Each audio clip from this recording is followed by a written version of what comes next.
जी नाजरीन अस्सलामुअलैकुम। मैं हाँ सैयद हादी हुसैन शराजी ते तुसां वेखदे पे हो हादी पंजाबी पॉइंट। ते मैं तमाम अपने नाजरीन जिहड़े मेरे वेखण वाले ने चैनल नूं मैं उन्हां नूं इस वक्त कणक गंदम दी फसल दे बारे दस्सण लगा। इस दी काश्त किवें हुंदी है, इहदी बिजाई तो लग के इहदी वढाई तक मैं तमाम भाइयों नूं दस्सण लगा। इहदे बीज कितना पैंदा है, इसनूं पानी कितने लगदे ने, इस दे हल किस तरीके वह जाते हैं, इस दी रौनी किवें कीती जाती है, इसनूं बीज इस दे कितना पै जाता है और जिमीदार जिहड़ा है इस ते मेहनत किवें किवें करता है। तो इस वक्त असां फसल दे मौजूद हैं, कणक दी फसल गंदम दे विच, क्योंकि तुसीं वेखदे पाओ इस टाइम माशाअल्लाह कणक जिहड़ी है वो तकरीबन ढिड ते आ चुकी है, सिट्टे ते आ चुकी है। तो तकरीबन एक महीना तो 10 दिन तक इंशाअल्लाह ताला ये कणक तैयार हो जाएगी। इनू तकरीबन इस टाइम मेरा अंदाज़ा है 3 पानी लग चुके होंगे। जिस कणक दे विच मैं इस टाइम खड़ा ये विच तकरीबन इनू 3 पानी लग गए होंगे। तो इस तो अगे इनू 2 पानी होर जरूर लगने ने। इस दे नाल मैं तमाम नाजरीन ये भी दसी जावां, जिथे मैं इस टाइम खड़ा तकरीबन हर तरफ तुहानू कणक ही गंदम नज़र आएगी। यह इलाका जंग दा ज़िला जंग तहसील शोरकोट ते मौजा पीर वाला दे विच मैं इस टाइम फिरदा पियां। ते मैं नाजरीन नूं विखावन लगा सारी कणक, हर तरफ कणक ही कणक गंदम ही गंदम।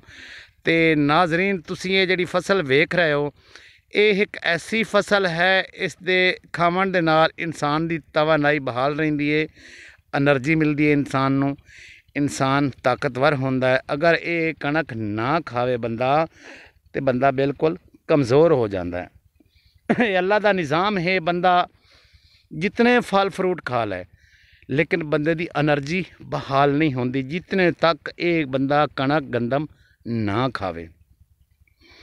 तो नाजरीन नूं मैं दसी जावां भी इस दी तैयारी किवें कीती जांदी है ज़मीन दी, इस दे बीज कितना पाया जाता है, तो इस नूं किस तरीके दे नाल काश्त किया जाता है, तो इस दे खाद किवें सट्टी जाती है।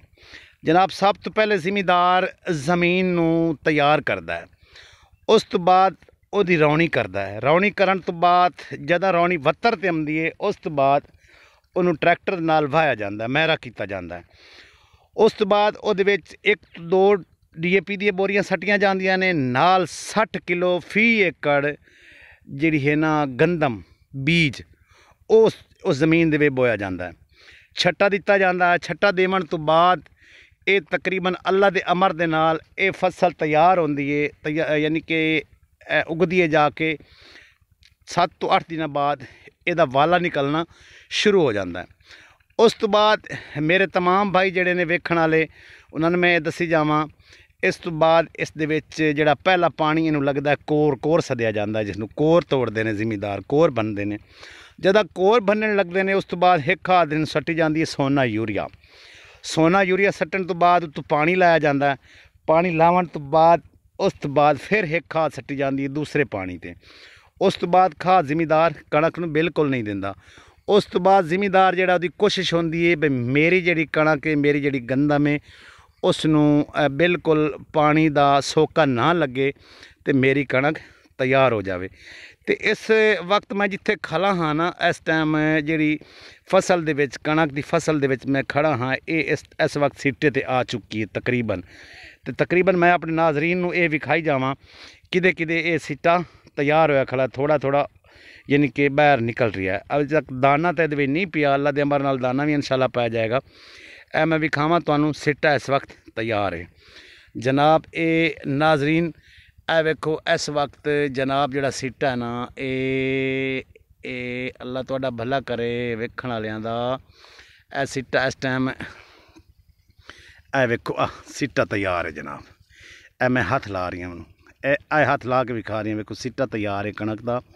ये अल्लाह दे अमर नाल दाना पैगा, उस तो बाद ये दाना जिमें जिमें अल्लाह दे अमर नाल वधेगा खुराक मिलेगी इनू, तो ये वधदा जाएगा। उस तो बाद ये तैयार होएगा।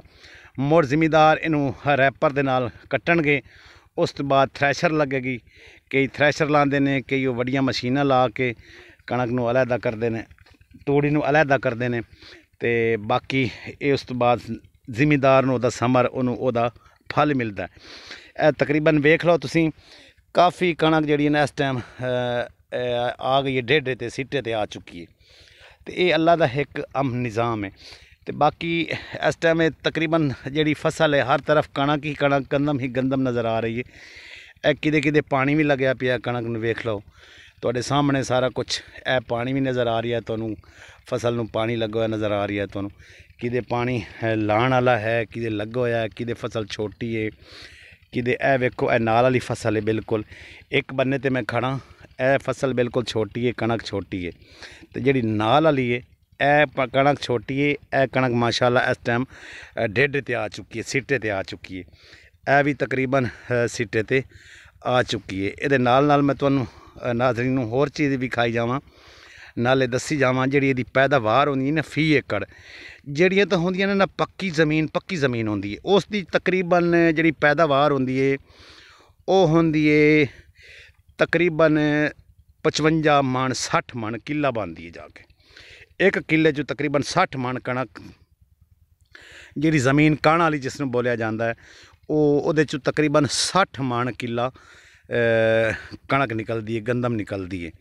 तो जी होंदी है ज़मीन मैरा ज़मीन होंदी है, रेतली ज़मीन, उसकी पैदावार घट जाती है। वो तकरीबन जी पैदावार होंदी है ना फी एकड़, उसकी तकरीबन 30 तो 28-30 मन यानी कि फी एकड़ पैदावार ली जाती है।